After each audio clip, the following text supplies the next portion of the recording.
39 points, 8 assists on the Knicks. Vince, isn't he supposed to be tired or something? 3 kids now. Hey, maybe they gave him life. Extra, he powered up. Brian, you've got one. Just wait till he goes on the road and gets some sleep. Right? Well, that's true. Yeah, no kidding. Oh, I'm sure he can't wait. Very sweet by Dame. He said that having children has given him perspective, allowed him to understand that if he has a bad game, that's all it is. So he said he started playing better after Dame Jr. was born 3 years ago. The league better watch out if he's going to play 3 times as well. Just saying. Welcome to the Jump, everyone. Bum, bum, bum. I'm Rachel Nichols. I'm joined by our esteemed panel today. First, we have the host of the Hoop Collective podcast, New York Times bestseller, Brian Windhorst. We also have 8-time All-Star and the only person to ever play 22 seasons in the NBA, future Hall of Famer, Vince Carter. Welcome, gentlemen. Coming up, guys, we're going to talk a little, though. Winning streaks are a funny thing. Sometimes they can bring a team together. Remember back in 2010 when LeBron first got to Miami and the start of the season was kind of a mess with the big three struggling to fit and Eric Spoelstra facing daily questions about whether he'd be fired?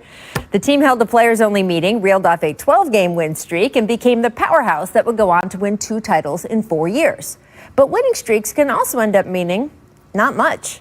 Last year's Bucks won 18 straight, only to get thumped in the second round of the playoffs. Back in 2008, the Rockets won 22 in a row, then lost in the first round. So how should we look at the Clippers and Jazz right now? LA is on a 7-game win streak, a run fueled by Paul George playing some of the best basketball of his career, and by Kawhi Leonard, who has not only shown up for the Clippers, but is doing it consistently. This current Clipper streak includes Kawhi's first back-to-back games in nearly 4 years. Kawhi has also done what big stars are supposed to do, like yesterday, when much of the team appeared it hadn't quite woken up yet for the early Sunday afternoon tip. Leonard took things into his own enormous hands, outscoring the entire Thunder starting lineup in the first quarter and finishing with 34, 9, and 8. To me, everything the Clippers do this regular season is important, since last year we saw what happened when the team tried to skip steps. This time, they're giving themselves a much stronger foundation, but will the result be any different? Yeah, we don't know yet. As for the Jazz, well, they're on an 8-game winning streak right now, one of the league's top 5, both offensively and defensively. Nearly all their wins so far this season have come by double digits. And Donovan Mitchell has clearly hit the gas pedal during this streak, putting up 27 a game. So what does Utah's streak mean? According to Steve Kerr, a lot. This weekend, the Warriors coach said of Utah, quote, "They are trying to win a championship right now, and I think they are capable of doing so. You know, they are where we were 3 or 4 years ago," which is, well, quite the comparison. 3 or 4 years ago, Golden State had Steph Curry, Kevin Durant, Klay Thompson, and Draymond Green all playing at the height of their powers on a team that was itself drawing comparisons to the '98 Bulls. I'm not sure that I think Utah's winning streak already puts them in that category. And it's important to remember that just last season, the Jazz had a 10-game win streak and still lost in the first round. Still, both the Jazz and the Clippers runs, they sure feel like something significant, and neither is over yet. So Vince, let's start with you. Who do you feel is the second best team in the West right now, giving some deference to the defending champion Lakers? Do you feel the Clippers slot in as their biggest rival in the West, or the Jazz, given what you've seen this past week or two? I mean, the Jazz are playing great basketball, and they're like you said, they're on a mission. But I still think the Clippers are hungry, and they're also on a mission. They're trying to get to that Western Conference Finals again because they felt like, not again, but to get where they should have been last year because they felt like they let an opportunity slip away. So I think they're hungry, and they're playing great basketball as well. So I still give the edge to the Clippers, even though you asked me this in maybe 2 weeks. It could be the Utah Jazz if they continue to play like they're playing. Yeah, I think the Clippers have a higher ceiling because they have guys on their roster who Kawhi, who's been a Finals MVP a couple of times. But the one thing about these two teams that you have to pay attention to, it's 2021, three-point shooting. The Clippers are number 1 in the league in three-point shooting percentage. The Jazz are number 2. The Jazz are number 1 in overall three-pointers made per game. That's what Steve Kerr is talking about, Rachel. He's talking about it reminds him of a team that plays good defensively and also overwhelms the opponent with high-volume three-point shooting. Now, the Clippers' defense at the start of this win streak, was ranked in the bottom 5 in the league. They've played better, and now they've crawled into the top 15. So the Jazz are playing more consistently on defense, and that's something that matters. Look, mid-February, I think it's February 12th and 13th, somewhere around Valentine's Day, the Jazz go to L.A. and play a little two-pack of games against the Clippers and Lakers. That will be a good referendum, something to look forward to. Very, very interesting. Look, they're fun teams to watch right now. And it's pretty fun watching Donovan Mitchell and Rudy Gobert and Jordan Clarkson and everybody on that squad. Really, you can see them learning what they are right now. And that's really fun as well, to watch a team figuring out just how much firepower it has. Now, guys, I want to move on to the eastern side of the bracket here. Let's move on to Jaylen Brown, who had a historic performance last night. He dropped 33 points in just 19 minutes. And according to Elias Sports, that's the most point by any player in fewer than 20 minutes in the shot clock era. That dates, guys, back to 1955. When you have done something no one has done since 1955, it is a big deal. That's crazy. And it gets the attention of 11-time champ Bill Russell, who tweeted at Jaylen, "Great playing tonight. Keep it up." So, Brian, is Jaylen Brown on your most improved player ballot already? He's on my most improved player ballot. He's on the All-Star ballot. He's on the All-NBA ballot. I got to be honest with you. There's only 3 or 4 players in this league right now I would probably trade Jaylen Brown for. And the contract that he signed, while it is a $100 million contract, is well less than the max, making the Celtics thrilled that they got him on that deal. He's arguably one of the most valued dollar-for-dollar players in the league right now. And if you watch the way he got the points in this game, he showed everything. He created turnovers and scored in transition. He took the ball to the basket. He came off of screens on catch and shoots and shot it. He did pull-ups. It was a complete display of how well-rounded his game was going to be. A couple of years ago, when he was in his second year, I kind of thought he was going to be a sort of a 3-and-D player. Hard-nosed defender who would score when the ball came to him. He wasn't getting the ball much. Now you look at him and say he's a foundational piece of a championship contender. I agree. I definitely think he's tops for most improved. And you can see at the end of last year, the way he was playing and the confidence that he was playing with, that lets you know going through the summer and, well, whenever, I guess it wasn't the summer, but going into next year, he was going to play with a lot of confidence, and he hit the ground running from the beginning of the season. So, I think they're 1A and 1B when you're talking about the best players and most important players on the Celtics team. And when he goes and when Tatum goes, their team goes, and then you add Kemba Walker. So I think right now, most improved, like you said, an all-star, he's playing right at all-star level that he's playing at right now. And look out for Jaylen Brown, because the Celtics have a great opportunity to come out of the East because they play on both ends extremely hard. Vince, what did you notice about playing against Jaylen Brown when you went against him over the past few years?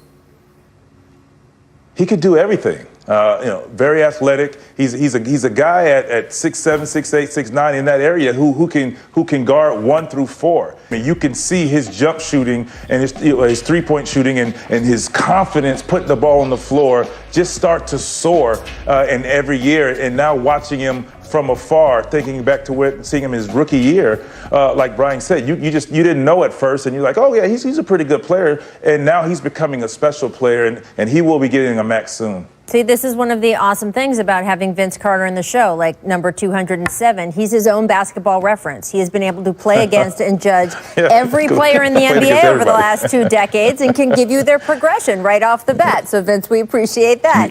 We're going to have a lot more of Vince Carter coming up, as well as me and Brian. He's going to give us his top 3 dunkers in the game today in this next segment. You are going to want to stick around for that. First, though, here's a distant replay. This date in 2020, when LeBron passed Kobe on the all-time scoring list. The jump was in Philadelphia for this game, and it was a moment. Became the 3rd leading scorer in NBA history, passing Kobe Bryant. I'm not even going to talk about what happened the next day. I'm going to savor this. All that's left ahead of him is Kareem Abdul-Jabbar and Karl Malone. Everybody in the building. It's a make-or-miss league, and that's coming from the limousine riding, jet flying, Rolex wearing, diamond ring wearing, kiss stealing, wheeler dealing, son of a gun, Ric Flair. Woo! Woo! Miss Doug, Hawks, DeAndre Hunter trying to throw one down on Giannis, but he had different plans. Brian, I know you like to reward defense, but maybe it's a bad idea to try to meet Giannis at the rim. Just in general, don't try to go over Giannis. Around, under, right? Behind, not over. You're going to lose going over. Right. And thank you for showing someone blocking a shot. That's my point. You like these. You like these. Yes. I got an opportunity. I was watching this game, and just seeing and knowing DeAndre Hunter, to see him actually try this and show. No fear is you give him that support. I mean, the defensive player of the year. If you're going to make your mark as a dunker or as an athlete, who better than Giannis? Got to try. Make acting Lakers Bulls. Montrezl Harrell getting fouled. Alex Caruso helps him up and gets left hanging in the process. But he played it offense. You got to like that.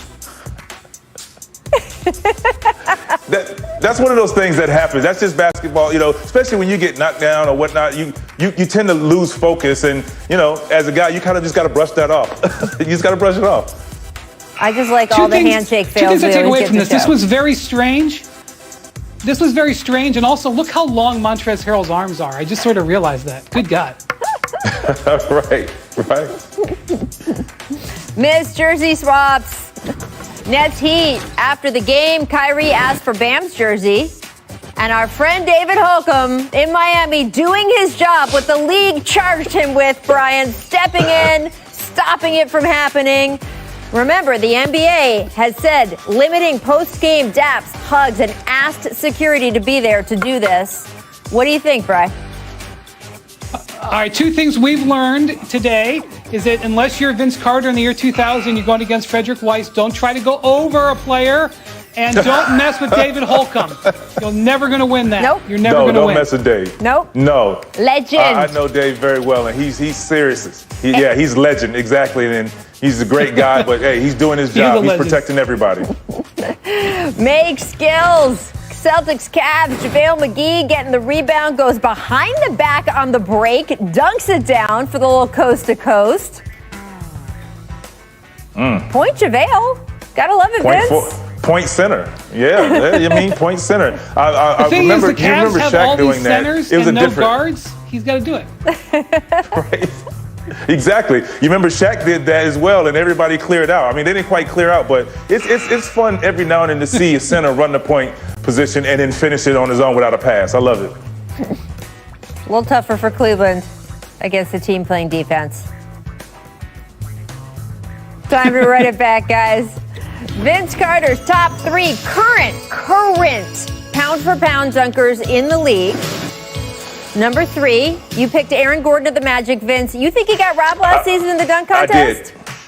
I did. I mean, he should have a trophy, and that's why he's 3 instead of 2 to me because of that. I know him very well. We've had a lot of conversations about dunking, about doing the dunk contest, what to do. So he deserves one. All right. For speaking sure. of dunk contest, airplane mode. Derek Jones Jr. now with the Trailblazers. And he's earned airplane mode for a reason. This guy can fly. He's fearless. He's not afraid to jump or dunk over anybody. I think soon, at some point, you'll see him. Look at that right there. Oh my goodness. Woo. And number 1, airplane mode. A 2-time dunk champ on his own, Zach LaVine of the Bulls. What do you got, Vince? I mean, you said it. 2-time champ. I've seen him dunk on a few people live playing in Atlanta. And not only now, he's not just a dunker anymore. And we talked about that. I was like, hey, show the world what you could do, but don't just be labeled as a dunker. And what he's doing this year, he could be in the running for most improved as well. I totally agree with that. And Brian, he was trying to win the 3-point contest also, so he could have both, right? He could do that as well. Yeah, Zach LaVine's had an incredible rise in his career in the last couple of years. Hats off to him, and he's got the Bulls. A team you want to watch is the Bulls right now. All right, guys. Another team you want to watch is always the Warriors, as long as Steph Curry is on that. We have Basketballopedia Vince Carter on the show, who can tell you exactly what it's like to play against Reggie Miller. Using Curry way downtown. Bang! Bang! Oh! He backed it in! And Reggie Miller does it again. Another one of those parking lot The best thing about Reggie Miller is that he plays his best when it's all on the line. It is Reggie Miller. It is Steph Curry. All-time three-pointers made. And he's closing in fast. Can you catch Ray Allen? I hope so. I mean, that's a test of longevity, consistency. Yeah. I have a newfound appreciation for exactly what it takes to get to that level. Health. I mean, yeah, you got to be healthy. You got to have some great screen savers, and you got to be able to make shots in all sorts of moments and all sorts of ways. So hopefully I'm playing long enough to get it done. 3,000 is the benchmark, Steph. I got my eyes on it, and obviously, hopefully some championships come along the way, but that's the goal. Come a long way. And hopefully be described as the best shooter to ever play a game. That's something that I'm working for. Steph Curry with another one. Yes, Miller hits a big one. And there goes another Reggie Miller record. So much fun. Welcome back to The Jump. I'm Rachel Nichols, still hanging out with Mr. Vince Carter, Brian Windhorst, and as we mentioned, guys, Steph Curry passing Ray trails only Ray Allen for the most threes made ever. Curry eclipsed Reggie's mark now in his 715th game, while Miller took almost 1,400 games to get there. But he did get to do something fun with Steph Curry on the Media Zoom press conference after the game. Take a listen. Number one, congratulations. This is an unbelievable achievement, but the work is not done. Obviously, I know you're chasing Ray, but you are an inspiration to so many little ones like mine, and I'm just so proud of all the work because I know what goes into that. I know the countless hours when it's easy to, go hang with your boys, hit the club, sleep, do other things, but you're in the lab getting your work done. So the sacrifices, obviously, with your family, you're an unbelievable father and family man. And I know there's sacrifices that come with that. And the blend that you have with your family in basketball and Dub Nation, the Millers are very proud of you, especially this little guy. He is your number one fan. So thank you so much for what you have done, my friend. That means a lot, Reg. I appreciate it. Like you said, I know I have a lot more to take, but to try to live out all those, that competitive juice, the work that goes in, the appreciation of every game I get to play, and to shoot the ball at this level, obviously doing a lot of other things, but to follow your footsteps in that regard, it means a lot. So I appreciate the support. You and Ray have been, if I'm chasing any record, to have two guys that have reached back and encouraged me the way that y'all have, it means a lot. So I'll pass that torch on as well, but I appreciate you, man. And thanks for all the support. Steph is right. Very classy move from Reggie Miller there. Now look at pacing here. At Curry's current pace of just over 4 made threes per game, he could surpass Allen's record toward the end of next season if he remains healthy. Whenever Curry does get there, virtually every record relating to three-point shooting will belong to Steph. Now, Vince, we've all kind of known around the league that's going to be the direction this is going, but you're the one who has faced Steph Curry, Reggie Miller, and Ray Allen, all in their primes. The whole thing was your prime, just saying. What stands out to you about each player as you face them? Well, let's say this first of all. Steph will get there. I mean, it's when. I mean, we know it's not if, and he'll get there sooner than quicker than I think we think he will because of he's going to have to take a few more shots this year, maybe not next year. So I think in mid-season next year he'll get there, but. They're three different guys. They're all great shooters, but let's talk about. I want to talk about. Well, let's talk about Steph first. He's a guy, can shoot from anywhere in the arena with unbelievable ball skills. Not the greatest athlete. He's not super. I mean, I always ask him. I said, when are you going to dunk one? Impress me with that. You've wowed us with your three-point shooting. Go dunk one. And then you talk about Reggie Miller. Reggie Miller was a guy who will run you off 1,000 screens. And then catch and shoot three. And it was just, he was so tough to guard. He's so crafty, he was smart, and he just knew how to play the game and piss you off at the same time. Then there's Ray. Ray is that athletic three-point shooter. So he's an athlete, And you say close out the three-point shooters. Well, you have to be careful when you run Ray Allen off the three-point line because he was the athlete that can and will dunk on you at the same time. So, but at the end of the game, they all had one thing in common. They were clutch three-point shooters. They all hit unbelievable, clutch, timely threes in championship situations, in major games.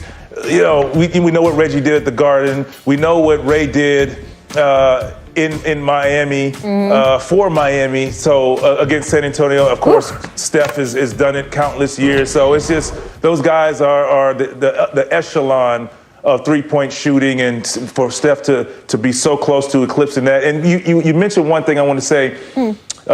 What Steph got past Reggie in half the games played, but the game has changed. So that number is wowing to some people. Is not for me. Obviously, for a lot of us because the game is changing. Yeah. Now guys are shooting 11 to 15 threes a game as an individual, not a team, an individual now. So the game's different. Brian, what do you see as the biggest differences between the three guys? This is a counting stat. So because the counting is a little different from era to era, say who ends up with the most. I don't know if that's the fairest way to judge the three of them.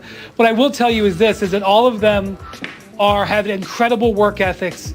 All of them have shown to be able to beat any defense that was thrown at them. And to me, that's the greatest compliment that you could have. And with all the downsides of the Zoom press conferences and the loss of personal connection, this is one rare moment where it was kind of cool, where Reggie Miller could come in and surprise, and that probably wouldn't have been available in this venue, without this time. And to bring his son wearing a Curry jersey, I thought that was really cool more than anything. Yeah, no, I absolutely love that. And we do. Hey guys, I want to say go one ahead, thing. Vince. I want to say one thing. The crazy thing about all of this, and like you said, Brian, but as far as the way the game is played now, Steph is going to be up there, and there's going to be guys we may even see in the next 5 years or less, Ray and Reggie further down the list because of the three-point shooters. I mean, think about it. James Harden is probably 200 threes made behind him. Now, I think because James being in Brooklyn, he'll tail off as far as attempts and makes. But the way the game is changing, you're going to see a lot of guys, if they stay healthy and have a long career like these guys are having, will creep up that line, creep up that list. Yeah, well, I can tell you, by the way, Reggie Miller was one of the main people I worked with when I worked at TNT. And he would come, when we would go do games together, he would come out on the court sometimes if there was basketball around and just start firing off those threes. And he is exactly, at this age, exactly as deadly as he was 10 or 15 years earlier. And the thing I learned watching him, watching Steph, and of course, especially watching Ray Allen, is that kind of perfection, that kind of dazzling sort of fireworks that those guys can let off is only the result of boring repetition. So it's such an amazing thing that this incredible, spectacular shot, one of the most exciting things that someone can do on a basketball court, those incredible moon shots that Steph hits, it's the result of something very boring. They work so hard, repeating and repeating and repeating the same mechanics, and it's what makes them great. Really, really special to watch. All right, guys, coming up, we'll talk a little Washington Wizards. They lost by 20 in their return to the court after 6 straight postponements due to COVID protocols. Do you even expect the Wizards to play 72 games this season? But remember, the Heat without Jimmy Butler and Tyler Hero, and the teams play again tonight in Brooklyn. So what do you think, Vince? How much credit did the Nets get for this win without Jimmy? I still think it's a concern, man. I mean, you don't have Jimmy Butler, you don't have Tyler Hero, two important pieces to the Miami Heat, and it's a close one. So just imagine, those 4 points, what Jimmy brings to the table, what Tyler Hero can do in spurts. It's a concern. It's a win, but when you're talking about giving a team confidence later on, they look back at this and say, hey, we didn't even have 2 of our guys, our main guys. You give these guys something to think about. You're giving them confidence later on. So it is a concern, particularly on the defensive end for the Nets. Yeah, and look, Bam gave them 41. They traded away Jared Allen. Yes, he did. Right? And the concern has been a little bit about where they are defensively in that spot. We know how good they are offensively. And I think more than anything, the one thing I think more than anything is I noticed that when you lose Jared Allen, I thought he brought a lot to the table for their team. And now that he's gone, you've seen I just think they'll try to get as many games as possible and figure it out you look back now when the schedule, half of the schedule came out originally, it's genius, and it kind of gives the NBA some wiggle room to figure out how they can get as many games as possible, move the schedule around.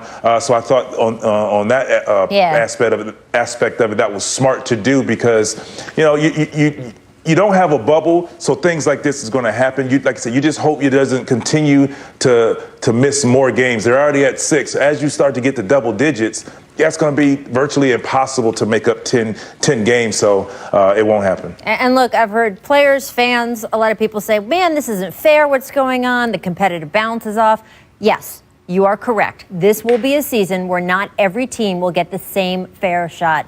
That is something that everybody accepted when they decided to go forward and have a season outside the bubble, and they decided that it was worth it because of the money that they would make and the fact that this business would be sustained through to the fact that we finally, hopefully, get to come out on the other side of this tunnel. And they decided that they didn't want to go back to a bubble. So if you decide those two things, you are going to have unfair situations for some teams, and that is the Washington Wizards right now. And Vince, Scott Brooks said, I think all of our guys are going to have to get back into NBA rhythm, making the point that it's not just getting another game in, that it's getting back into that rhythm. He said it's been totally taken away from us. What can you tell us about how difficult it is to regain your rhythm after a 2-week layoff in the middle of the season?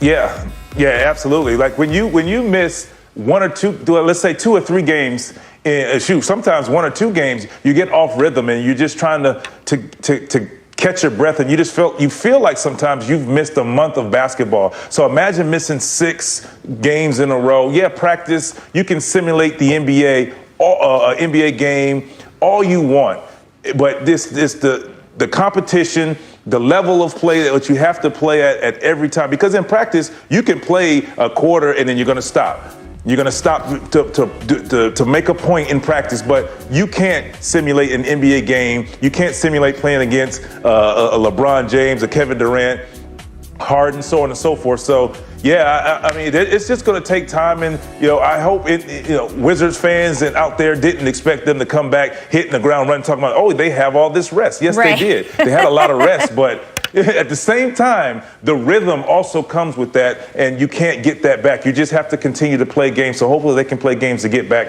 where they want to be. And look, we see this with individual players, right? A guy misses a couple weeks because of an injury. It takes him a minute to get his rhythm back, but now it's the whole team. So obviously that is a whole different situation. You can run all you want. You can ride. You can run all you want, ride the bike all you want, get on the treadmill, do all of that.